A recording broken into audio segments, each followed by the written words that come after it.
and welcome to the topic Distance Education and Introduction.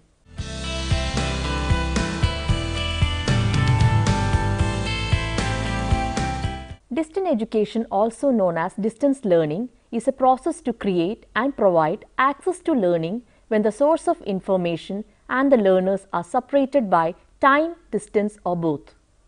It is the planned learning that normally occurs in a different place from teaching and as a result requires special techniques of course design, special instructional techniques and special methods of communication by electronic and other technology. The traditional model for higher education usually involves the student travelling to the same physical campus as his or her educators. With the advent of technology like the videotapes, CD-ROMs, closed circuit television and the internet, things have changed a lot. A student can now receive pertinent classroom information without even leaving home.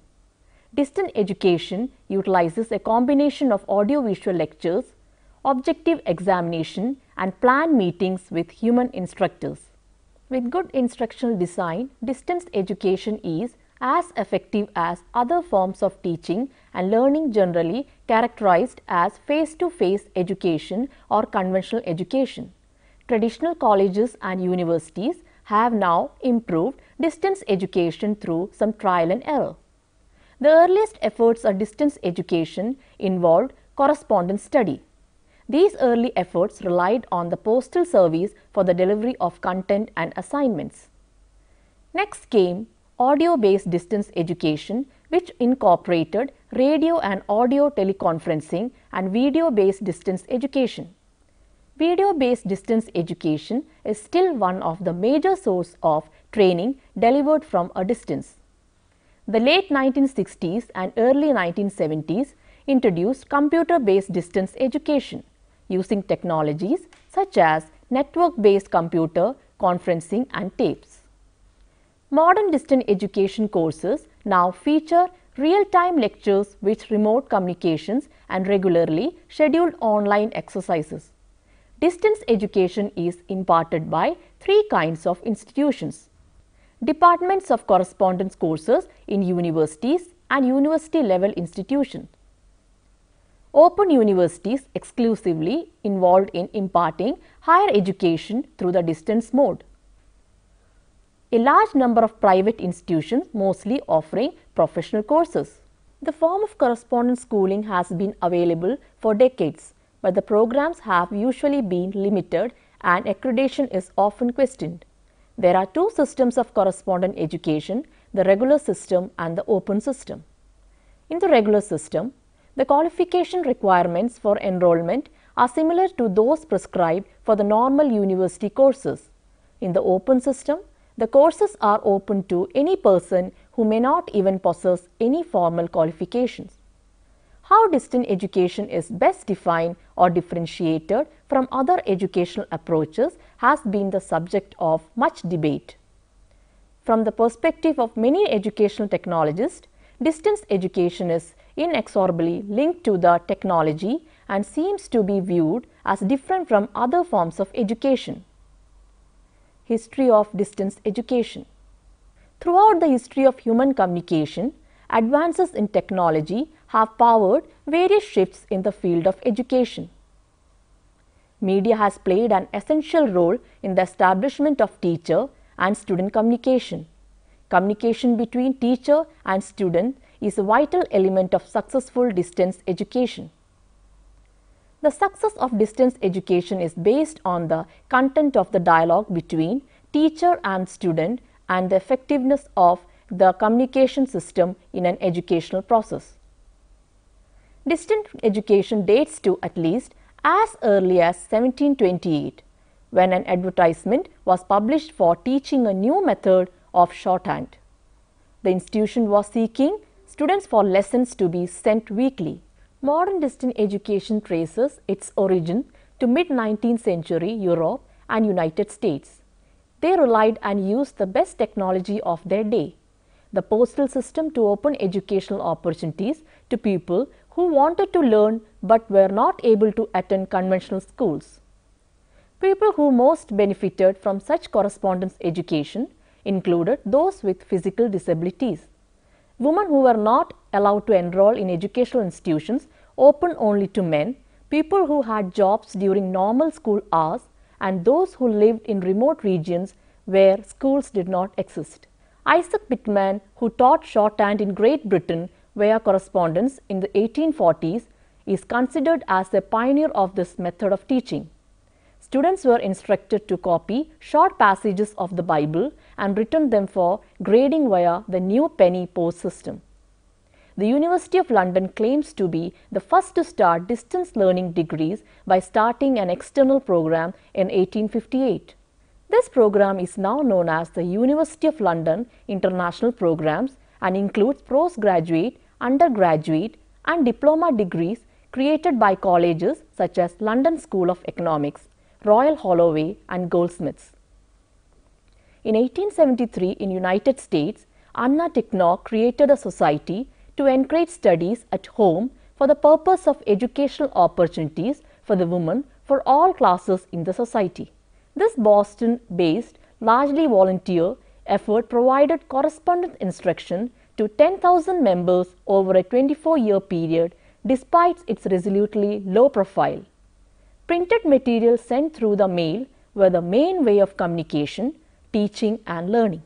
In the United States, first president of University of Chicago, William Rene Harper, developed the concept of extended education, whereby the research university had satellite colleges of education in the wider community.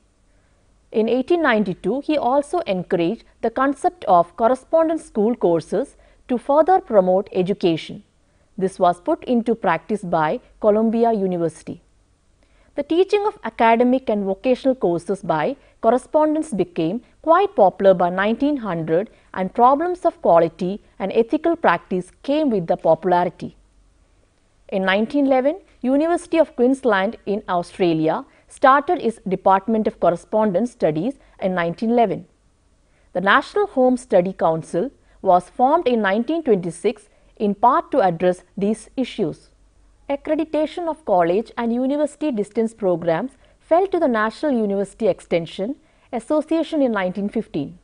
The invention of educational radio in the 1920s and the advent of television in the 1940s created important new forms of communication for use in distance education. Educators use these new technologies to broadcast educational programs to millions of learners, thus extending learning opportunities beyond the walls of conventional teaching institutions. The development of reliable long-distance telephone systems in the early 1900s also increased the capacity of distant educators to reach new student populations. In the years between the World Wars 1918 and 1946, the federal government granted radio broadcasting licenses to 202 colleges, universities and school boards. With all the demands and popularity of instructional radio, by the year 1940, there was only one college level credit course offered by radio and that course failed to attract any enrollments. Still, the concept of education by radio was the major reason for development of educational television by the mid-20th century.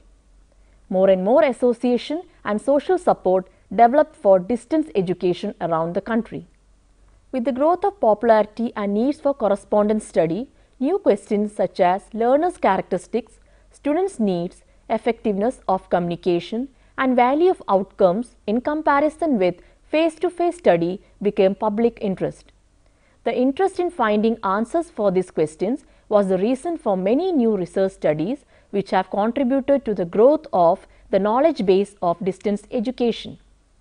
During the 1960s and 1970s, a number of alternatives to traditional higher education developed in the United States. The major reasons were broad national trends that included rapidly escalating cost of traditional resident education, interest in formal and non-traditional education, an increasingly mobile American population, the growth of career-oriented activities, necessity of learning new competencies, public dissatisfaction with educational institutions in general and the early success of Britain's Open University. Britain's Open University brought a new vision of independence for distant education as distinct from traditional education. Britain's Open University played a major role in the development of much of the important research in the distance learning. Open University not only overcame the restrictive concept of place and time, but also eliminated the boundary of nations and nationalities. Britain's Open University was the largest and the most innovative educational organization in the world. It was a leader in the large-scale application of technology to facilitate distance learning. Later, the teleconferencing technologies in 1980s and 1990 have played a prominent role in education. Teleconferencing system made it possible for teachers to talk with, hear and see their students in real time, that is, with no delays in the transmissions, even if they were located across the country or around the world. Use of technology in distance education. In the last 20 years, with the advancement in technology, independent study has become more accessible for distance education students. The ease with which modern communications technologies can link educational institutions to homes, work sites and community centers has made adult education and lifelong learning matters of national policy. The development of computers and the internet have made distance learning distribution easier and faster and have given rise to the virtual university, the entire educational offering of which are conducted online. In 1996, Jones International University was launched and claims to be the first fully online university accredited by a regional accrediting association in the US. Large numbers of people gained access to computers linked to telephone lines, allowing teachers and students to communicate in the conferences via computers. The 1970s and 1980s introduced the related concept distance education, which posed new challenges to traditional independent study, forcing a re-examination and redefinition of the place of independent study in this new international movement. In the late 1970s and early 1980s, cable and satellite television came into use as a delivery medium for distance education courses. During the 1980s, many quality telecourse offerings were available by using cable and satellite delivery.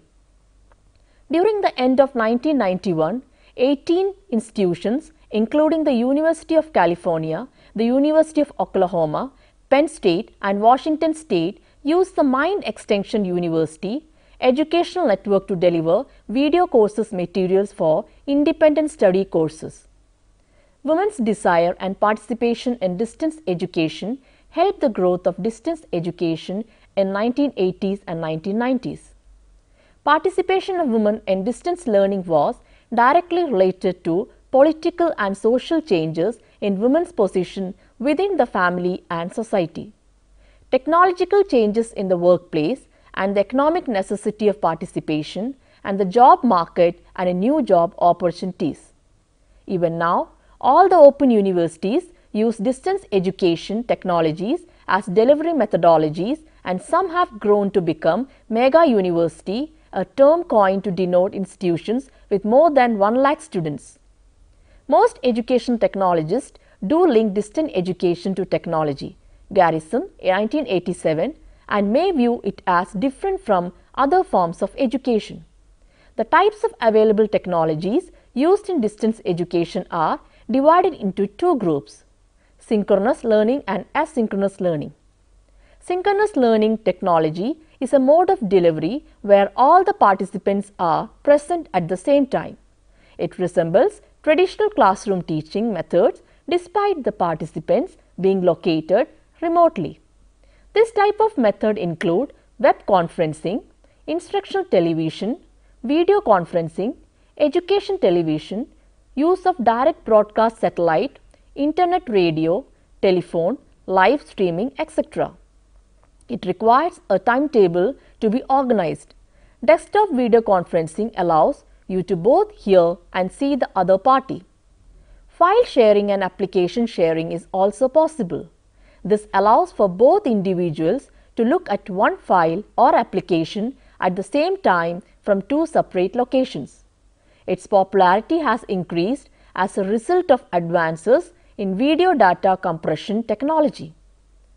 Web-based instruction is convenient for the student because it allows him or her to access the learning material anytime from any location with an internet connection. Web-based instruction also facilitates mentoring through teacher and student interaction and promotes active learning. The asynchronous learning mode of delivery is where participants access course materials on their own schedule and so is more flexible. Students are not required to be together at the same time. Mail correspondence, which is the oldest form of distance education, is an asynchronous delivery technology. Other methods include email, voice box, message board, print materials, fax audio recordings, etc. Other technology methods used in the delivery of distance education include online 3-dimensional virtual worlds. Basic forms of distance education. Distance education takes different forms. The advantages and disadvantages depend on the preferences and the personal situation of the learner. The cost of learning, the experience of students and the faculty, the physical plant which include the buildings, equipment, staff and supplies required to operate the enterprise are the deciding factors. The extended classroom model. Distance programs simply extend or expand the classroom to an off-site location with telecommunication technology. Sometimes the lecture classes conducted would be played over a large screen television. The students could participate in the class along with those physically present in the other side of the classroom via interactive audio and video transmission. Independent study model. This learning program does not require students to be in a particular place on a certain day at a specific time. Students are given the tools they need, usually a course study guide, a course outline or syllabus, and a list of required and recommended study books. Some institutions like those approved by the Distance Education and Training Council provide detailed lesson plans and assignments. Sometimes the students would be assigned a faculty member who is responsible for guiding and evaluating their work. When students live too far from campus, they take exams in person. Independent study students keep in contact with the instructors by telephone, voicemail, computer conferencing, electronic mail and regular mail. Assignments are normally faxed, emailed or snail mailed by post office. The virtual classroom model. This model is also known as quasi-independent study model. This model integrates features of others with interactive telecommunications. As in independent study programs, students are given the basic tools they need, usually a course outline or a syllabus, a printed study guide, and a list of required and recommended study books. Students may also receive audio or audiovisual media, or audio tapes, video tapes, computer discs, which play the same role as the televised lectures used in programs modeled after the extended classroom. These allow students to study at their own pace, since recorded media offer no opportunity for interaction. Many virtual classrooms require students to participate in regularly scheduled class meetings over the internet via chat room or bulletin board service. The class sessions allow students to interact with instructor and cohort students. Since lecture is handled by audiovisual materials, class meetings are frequently spent in problem solving, brainstorming and discussion of questions raised by the audiovisual materials. The virtual classroom, as with independent study, provides greater flexibility in scheduling. Virtual classes help overcome the chief disadvantage often perceived by students of extended classrooms, which is not having direct access to the instructor. It is also overcomes the chief disadvantages of traditional independent study, having no interaction with other students. Distant education increasingly uses combination of different communication technologies to enhance the abilities of teachers and students to communicate with each other. It makes use of computer conferencing on the World Wide Web, audio and video conferencing, file sharing and communication tools like email and chats. Given the rate of current technological advancements, no one can truly and accurately predict the future of distance education. Now, let us summarize what we have discussed in this topic. Distance education is a process to create and provide access to learning when the source of information and the learners are separated by time and distance or both. The traditional model for higher education usually involves the student travelling to the same physical campus as his or her educators. With the advent of technology like the videotapes, CD-ROMs, closed circuit television and the internet, students can now receive pertinent classroom information without even leaving home. With good instructional design, distance education is as effective as other forms of teaching and learning generally characterized as face-to-face education for conventional education. Traditional colleges and universities have now improved distance education through some trial and error. The earliest efforts at the distance education involved correspondence study. These early efforts relied on the postal service for the delivery of content and assignments. The late 1960s and early 1970s introduced computer-based distance education using technologies such as network-based computer, conferencing and tapes. The chapter in detail explains how distance education was adopted in the field of education. Distance education is imparted by departments of correspondence courses in the universities and university level institutions. Open universities exclusively involved in imparting higher education through the distance mode and a large number of private institutions mostly offering professional courses. Use of technology in distance education has been changing with advent of new methods. The development of computers and the internet have made distance learning distribution easier and faster and have given rise to the virtual university. The entire educational offerings of which are conducted online, the types of available technologies used in distance education are divided into two groups, synchronous learning and asynchronous learning. Synchronous learning technology is a mode of delivery where all participants are present at the same time. It resembles traditional classroom teaching methods. This type of method include web conferencing, instructional television video conferencing, education television. Use of direct broadcast satellite, internet, radio, telephone, live streaming, etc. The asynchronous learning mode of delivery is where participants access course material on their own schedule and so is more flexible. Students are not required to be together at same time. This type of method includes email, voice box, message board, print materials, fax, audio recordings, etc. Distance education takes different forms. The main three forms are the extended class model, independent study model and virtual class model. How distance education is best defined or differentiated from other educational approaches has been the subject of much debate. From the perspective of many education technologists, distance education is inexorably linked to the technology and seems to be viewed as different from other forms of education. Now try to answer the given questions. What is your understanding of distance education? Write a brief note on the history of distance education. What are the technologies used in distance education? What is a quasi-independent classroom model? What are the basic forms of distance education?